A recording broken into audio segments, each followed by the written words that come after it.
Bună dragi urmăritori! Bun venit pe canalul nostru! Te afli la adresa potrivită, unde poți accesa instantaneu cele mai recente știri. Halil Ibrahim și-a lăsat urmăritorii complet surprinși cu o mărturisire care, în câteva secunde, a devenit cel mai discutat subiect de pe rețelele de socializare. Într-un interviu recent, actorul, cunoscut pentru rolul său în serialele turcești de succes, a părut vulnerabil și reflexiv, declarând: "Aș vrea să pot da timpul înapoi." Cu aceste cuvinte, Halil Ibrahim a deschis o fereastră către sufletul său, dezvăluind o latură a sa pe care, până acum, o păstrase privată. Această declarație, încărcată de regret, îi face pe mulți dintre fanii săi să se întrebe ce s-a întâmplat în viața lui de a se exprima în acest fel.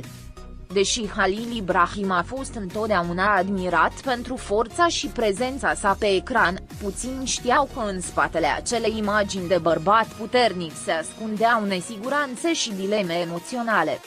Mărturisirea a stârnit un val de speculații despre ce l-ar fi putut determina pe actor să gândească astfel.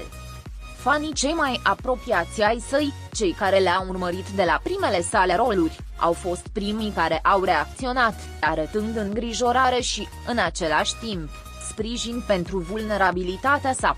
Toți greșim, au scris mulți dintre fanii săi, oferindu-și sprijinul necondiționat. În timpul conversației, Halil Ibrahim a menționat, de asemenea, că există momente în viața sa pe care și-ar fi dorit să le fi gestionat diferit. Tonul vocii sale și privirea nostalgică în timp ce vorbea despre aceste momente trecute i-au făcut pe cei prezenți la interviu să simtă o conexiune profundă cu durerea sa. Nu a elaborat detalii specifice, dar a sugerat că unele dintre deciziile pe care le-a luat în viața personală și profesională nu au fost cele mai bune. Această sinceritate i-a captivat atât pe cei care le admiră, cât și pe cei care, poate, nu erau familiarizați cu latura sa mai umană. Unele zvonuri sugerează că relația lui Halil Ibrahim cu Faima ar fi putut fi mai complicată decât părea. Actorul, care a avut întotdeauna o relație oarecum distantă cu mass media, pare să se afle acum într-o etapă a vieții sale în care caută să se împace cu trecutul său și cu deciziile pe care le-a luat în drumul său spre succes. Faima, cu toate suișurile și coborâșurile ei, nu este întotdeauna o cale ușoară, iar Halil Ibrahim știe asta mai bine decât oricine. E dificil când toată lumea are o părere despre tine, a mărturisit el, subliniind că presiunea externă i-a influențat perspectiva asupra multor lucruri. Deși nu a specificat ce aspecte ale vieții sale ar dori să schimbe, fanii au început să interpreteze cuvintele sale ca o referință la relațiile sale anterioare. Unii o menționează pe fosta sa parteneră, Slatir Coglu, cu care a împărtășit momente publice care au fost urmărite îndeaproape de mass media. Totuși, Halil Ibrahim a fost precaut când a abordat acest subiect, recunoscând că atât viața sa personală, cât și cea profesională sunt complicate și, uneori, dificil de gestionat în ochii publicului.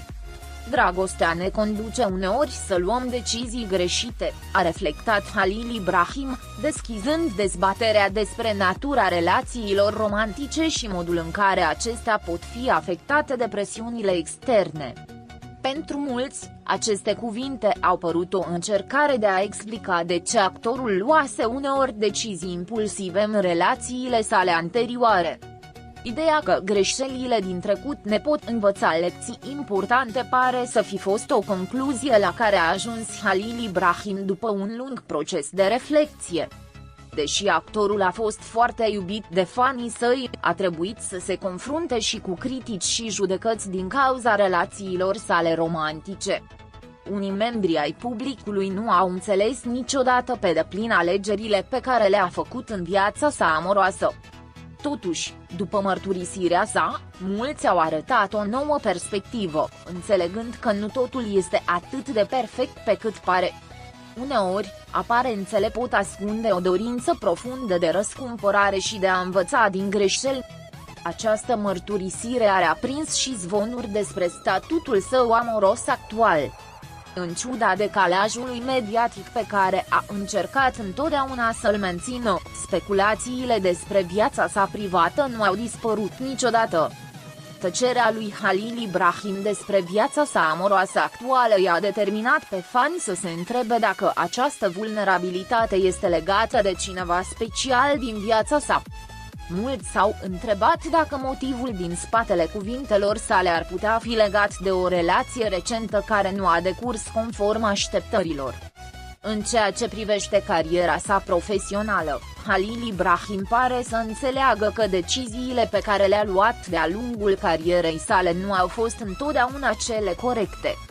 Uneori, acceptăm proiecte sub presiune, de teama de a rata o oportunitate și nu pentru ceea ce ne dorim cu adevărat, a spus el, recunoscând că nu toate rolurile pe care le-a jucat de-a lungul anilor au fost cele pe care le-ar fi ales în retrospectivă.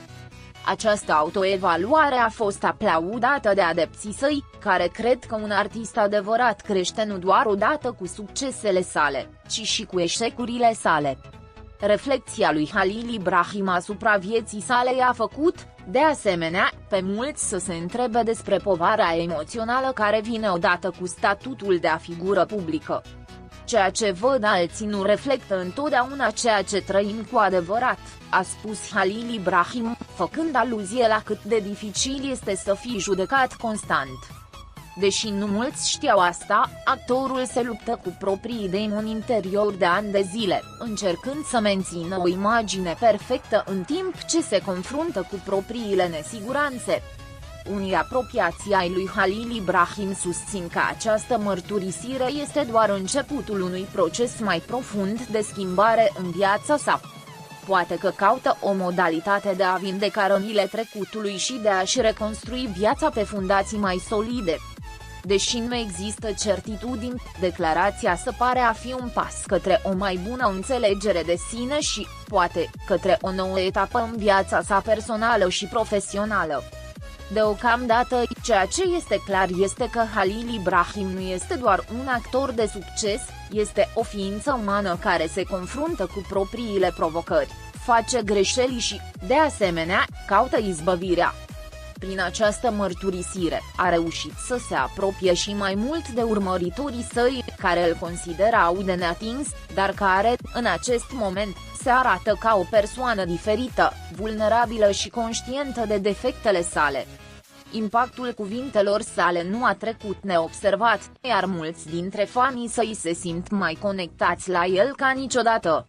Autenticitatea și umilința pe care le-a demonstrat în acest interviu îl fac și mai admirat. Halil Ibrahim a spus clar că, în cele din urmă, cel mai important lucru este să înveți din experiențe și să mergi mai departe, indiferent de câte greșeli s-au făcut. Pascali